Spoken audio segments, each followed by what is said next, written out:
the oppressor to control, to oppress, to subordinate the masses at large. So very, very, very important point. The next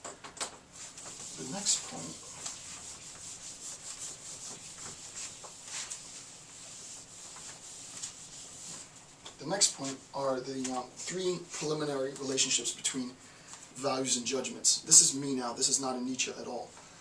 But it's important that you recognize the relationship between values and judgments, because he's going to be talking about the function and the relationship between values and judgment in this system of exhaustion, and how exhaustion leads ultimately to nihilism and, in the end, the eternal recurrence, right? And this notion of nothingness. But I don't want to jump ahead too much. But so how does this work? So let's look at some preliminary concepts, right? So relationship between judgments and values. The relationship between between values and judgments. How do we make sense of this relationship? First, very, very important. It seems like it's going to be wordplay, but it's completely different. Values are only meaningful, right? Values, to talk about values, they are only meaningful insofar as there are corresponding judgments. So I have a value. Here's what is the case. Here's what ought to be the case. Here's what is the case. Here's what ought to be the case. This ought becomes my value. Right? It's valuable insofar as it prescribes behavior. So this is prescriptive.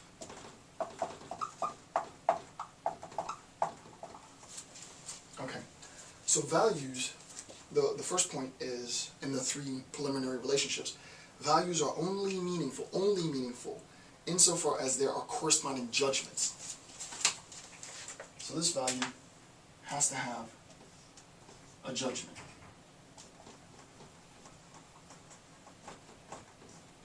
And this is the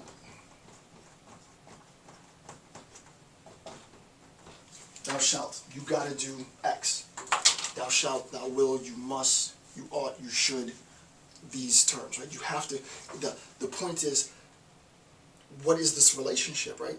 If I'm saying that values are only, these things only have meaning insofar as these things exist, what I'm saying is that this concept of judgment is a method of enforcement, right? This concept of a judgment, right?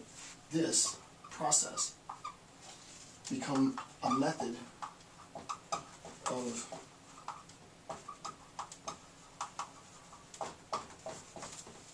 becomes a method of enforcement. The judgment becomes a method of enforcement. If I say, I don't know, thou shalt not commit adultery, for example, and I'm not trying to make light of the situation, I'm just trying to give a really simple example. If I say thou shalt not commit adultery, you have to recognize that thou shalt not commit adultery in and of itself is just, it's an indication that there's a higher value, right? What am I valuing? I'm valuing the sanctity of marriage, right? So that the sanctity of marriage would be what I'm valuing.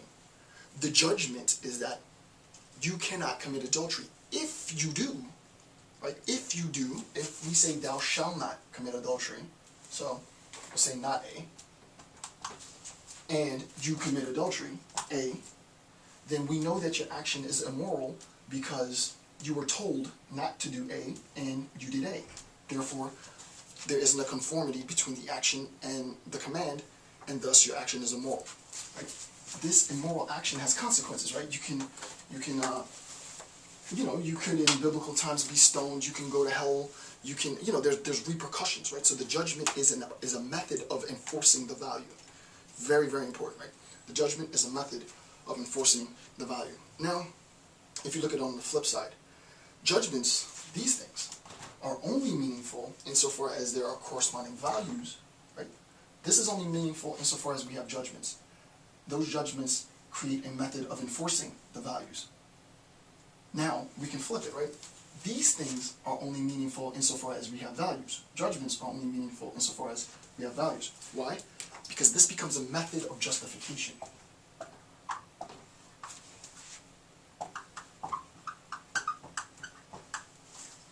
This becomes a method of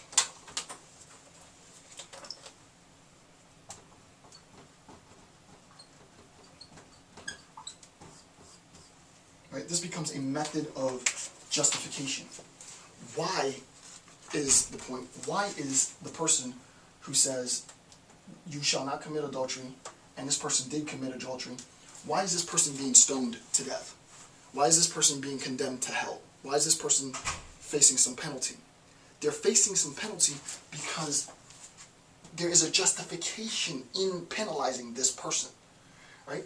The value justifies the judgment, right? That's it's very technical, but hopefully it's very obvious now. If I would have said this, 20 minutes ago, it wouldn't have made sense, but hopefully now it makes sense. The value justifies the judgment because you knew what the proper course of action was. We said, thou shalt not commit adultery. We appeal to the value of the sanctity of marriage. You committed adultery. Thus, we are justified in punishing you. An even more simple example. In my class, let's say, for example, I don't have this as a rule, but let's say, for example, I say, I tell the students, and they know the first day, that you cannot bring food or drink into the classroom. So there's a rule. I tell them the first day, from here on out, no food and no drink in the class. Second class, students come to class who were there the first day, who heard what I said, with food and drink. I am justified, right? I am justified in punishing the students because they knew that they weren't supposed to bring food and drink.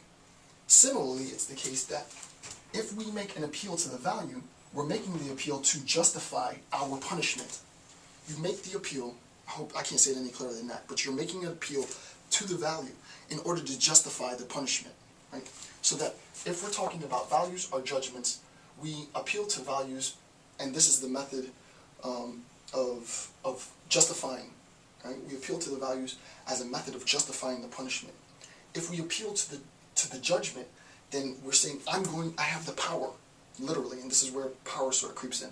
I have the power to punish you.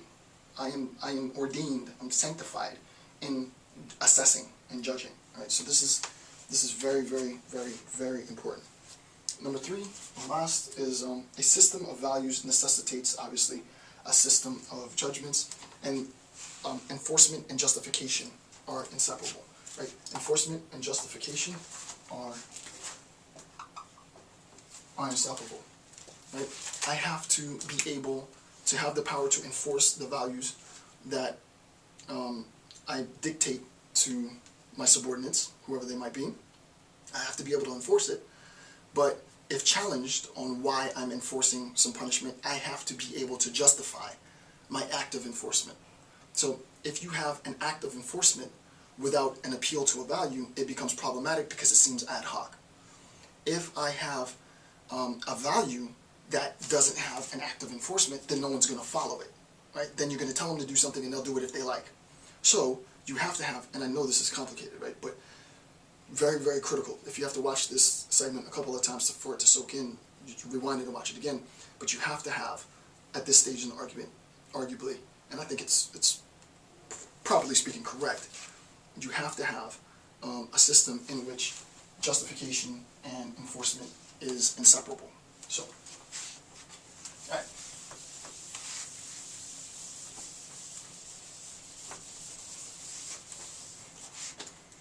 Okay. Next point.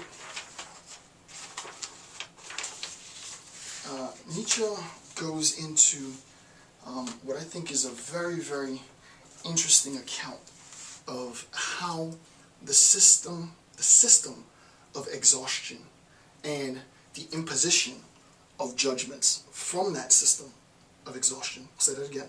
Nietzsche goes into account of how the system of exhaustion and the imposition of judgments from that system of exhaustion are influenced by and buttressed by this notion of weakness. Right? We talked about the idea of weakness before. So, if you look to page 34, note 54, page 34, note